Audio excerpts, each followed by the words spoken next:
कभी ऐसा हुआ कि आपने खाली पेपर को देखा हो और सोचा हो कि रिसर्च पेपर कहाँ से शुरू करूँ? Don't worry, you are not alone. अक्सर स्टूडेंट्स को यही कन्फ्यूजन होती है व्यूवर्स कि टॉपिक कैसे चूज़ करें, थीसिस स्टेटमेंट क्या होता है और एनालिसिस को एकेडमिक वे में किस तरह से लिखा जाए। In this video, I'll guide you step by step on how to write a powerful research paper in English literature, from choosing your topic to writing your intro, literature review, and conclusion. So, grab your notebook, क्योंकि इस video के आखिर तक आपको मुकम्मल समझ आ जाएगी कि एक परफेक्ट लिटरेरी रिसर्च पेपर कैसे लिखा जाता है, professionally and confidently. Viewers, literature में रिसर्च पेपर लिखना अक्सर मुश्किल लगता है। किताबें बहुत ज़्यादा, क्रिटिक्स बेशुमार और वक्त बहुत कम। अगर आप ये 7 आसान स्टेप्स को फॉलो करें तो आप ऐसा पेपर लिख सकते हैं जो ना सिर्फ टीचर को मुतासिर करेगा बल्कि खुद आपको भी लिटरली समझ आने लगेगी। Choose a focused topic. Topic को चूज़ करना रिसर्च पेपर में एक बहुत ही इंपॉर्टेंट सेशन होता है। व्यूअर्स, टॉपिक को बहुत वसी ना रखें, फैला ना दें। फॉर एग्जांपल रोमांटिक पोइट्री, सबको पता है वो क्या होती है। इसको महदूद करें, कैची बनाएं, यूनिक रखें। फॉर एग्जांपल वर्ड्सवर्थ की शायरी में फितरत का तस्वुर, या फिर टोनी मॉरिसन्स की नावल बिलव्ड में शनाख्त का मसला। ये कैची भी है, अट्रैक्टिव भी है, यूनिक भी है और बिल्कुल भी कॉमन टॉपिक नहीं लग रहा। और क्वेश्चंस पूछें, सवाल पूछें, आखिर मैं किस चीज़ का जवाब देना चाहता हूँ अपने रिसर्च पेपर के through. Second one is primary text. Reverse, primary text वो होता है जो असल मटेरियल आप अपनी रिसर्च वर्क में लिखते हैं, आपको प्योर मटेरियल जिसके थ्रू आप आंसर करते हैं अपने क्वेश्चंस का। उनको गौर से पढ़ें, करीबी मुताला करें, मतलब कि जो टेक्स्ट आपने हाईलाइट किए हैं उनको बहुत अच्छी तरीके से याद करें, उन पर रिसर्च करें। मौज़ूआत, ज़ुबान, असलूब और अलामतों पर तवज्जो दें। अहम जुमले या अशआर नोट कर लें जो आपके टॉपिक्स को प्रूफ की तरह से साबित करें। फॉर एग्ज़ाम्पल, अगर आपका टॉपिक है हैमलेट में पागलपन, तो वो हर मकाम नोट कर लें, हर सिचुएशन नोट कर लें जहाँ हैमलेट की अकल या दीवानगी पर बात की गई हो। Viewers, do secondary research. Secondary resources का मुताला करें। फाइंड स्कॉलरली क्रिटिसिज्म, मतलब टॉपिक के रिलेटेड बुक्स और रिसर्च पेपर तलाश करें। फ्री रिसोर्सेज यूज़ करें, for example project mouse, JSTOR, Google scholar. देखें क्रिटिक्स और इस बात को भी गौर से देखें कि क्रिटिक्स किस बात पर मुत्तफिक हैं और किस बात पर मुख्तलिफ हैं। यही वो जगह है जहां आप अपनी ज़ाती राय शामिल कर सकते हैं। व्यूवर्स, सेकेंडरी रिसर्च वाला पोर्शन आपकी रिसर्च पेपर में एक बहुत ही अहमियत का हामिल होता है, तो इसको बहुत ही अच्छे तरीके से करना होता है क्योंकि ये ऐसा पार्ट होता है जो एक एविडेंस प्रोवाइड करता है in front of your teacher. Formulate a thesis statement. जी बिल्कुल, हम उसी पॉइंट पर हैं जहाँ पर स्टूडेंट्स बहुत ज़्यादा कंफ्यूज होते हैं। व्यूवर्स, याद रखें ये आपका सेंट्रल आर्ग्यूमेंट होता है, मतलब कि यहाँ पर आपने दलील देनी होती है टॉपिक के रिलेटेड। इसमें 2 पॉइंट्स होते हैं, वीक और स्ट्रॉन्ग। पहले वीक को देख लेते हैं। फॉर एग्जांपल हैमलेट की बात करते हैं। वीक पॉइंट होगा हैमलेट के पागलपन के बारे में। पागलपन के बारे में आप जितने भी लाइनें अपने रिसर्च पेपर में लिखेंगी वो आपका वीक आर्ग्यूमेंट होगा।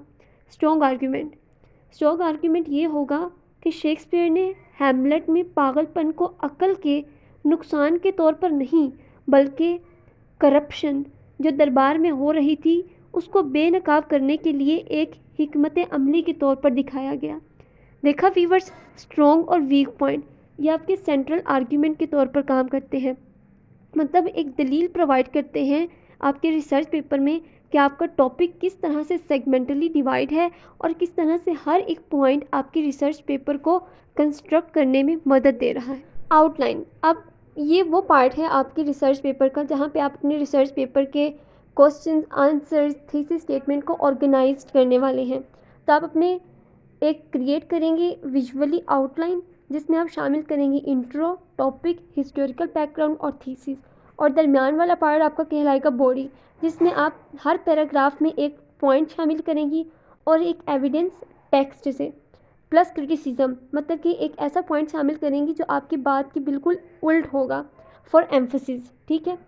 काउंटर आर्ग्यूमेंट, जवाबी दलील भी आप दे सकती हैं, अगर मुमकिन हो तो शामिल करें, ये ऑप्शनल होता है। कंक्लूजन, थीसिस दोबारा से रिवीजन के तौर पर बयान करें, मीन्स के कंक्लूजन में अपने थीसिस को रीस्टेट करें, दोबारा से बताएं।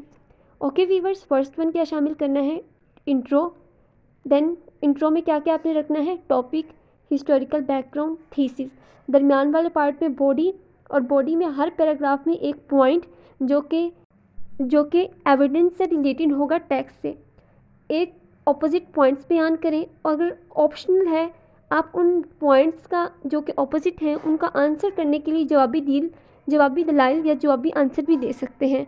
एंड पे अपनी थीसिस को दोबारा से कंक्लूजन में रीस्टेट करें। अब एविडेंस प्रोवाइड करें अपने रिसर्च पेपर में जो कि आर्ग्यूमेंट्स आपने लिखे हैं। याद रखें, आर्ग्यूमेंट्स आपने एविडेंस के साथ लिखने हैं। कोट प्रोवाइड करें for both primary text means कि नॉवल, प्ले, पोइम जो भी आपने लिखी है उसके अंदर भी आपने कोट्स प्रोवाइड करने हैं। और याद रखें, सिर्फ एविडेंस नहीं देना, ये भी बताना है कि यह आपके दलाइल को कैसे मजबूत करता है। फॉर एग्जाम्पल, जब हैमलेट कहता है आई एम मैड बट, क्या लिखें, एक्ट 2 सीन 2, किस सिचुएशन में लिखा गया, नॉर्थ वेस्ट, तो वो पागलपन पर काबू पाने का इशारा देता है। स्मिथ 2018 के मुताबिक ये दीवानगी को एक अदाकारी के तौर पर पेश करता है, ना कि अकल के नुकसान के तौर पर। इस तरह से आप बता रहे हैं कि रिसर्च पेपर में मैंने अपनी तरफ से कुछ भी नहीं थोपा। ये देखें, ये पॉइंट्स, ये एविडेंस है कि मैंने ये चीज़ यहाँ से लेकर इनकॉर्पोरेट की है और ये चीज़ उस बुक में भी पाई जाती है, ये ऑथेंटिक मटेरियल है। यूज़ प्रॉपर सिटेशन, मतलब कि अगर आपने कोई चीज़ कॉपी की है तो आपने क्रेडिट देना होता है उस राइटर को, कि उसका नाम भी लिखना होता है कि मैंने ये चीज़ इससे ली है। बिकॉज अगर आप ऐसा नहीं करते तो आपका वर्क प्लेजरिज्म में चला जाता है, मतलब कि आपने बग़ैर क्रेडिट दिए किसी और का वर्क चुरा लिया और अपने रिसर्च पेपर में लिख लिया। तो इसलिए व्यूअर्स, सही हवाला देना बहुत ज़रूरी है। आमतौर पर modern language association research paper में इस्तेमाल होता है। तो इसको किस तरह से लिखते हैं, टेक्स्ट लिखना है, अगर आपने हैमलेट लिखा है तो उसके राइटर है शेक्सपियर, 2.2370 आप लिखेंगी।